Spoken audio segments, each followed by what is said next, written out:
Ito na ang mangyayari niyan. Mas malinaw na siya. Pag may kulay green na yan, nakakulay green, Yes, naka-green. noise cancellation na siya. So, ano ng audio? Kayo magko-comment yan. Mas maganda ba yung kanina? O hindi? At Saka, sasabay ako sa mas maririnig nyo ba guys yung boses ko, di ba mas hindi na. mas maririnig mo na yung boses ko ngayon. Saka kahit lumayo ako, katulad kanina, lumayo ako, binuksan ko yung gate.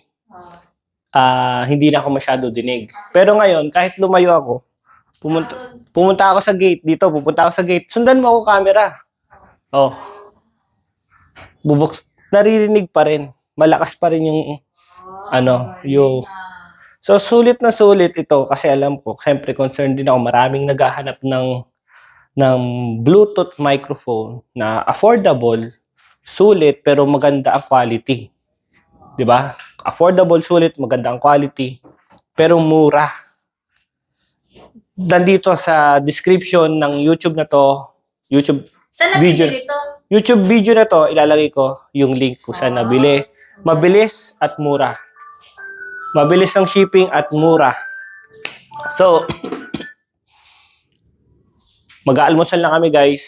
So, tignan nyo sa comment section, saka comment section, saka video description.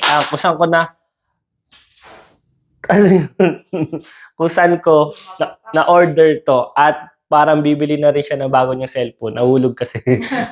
Okay guys, peace!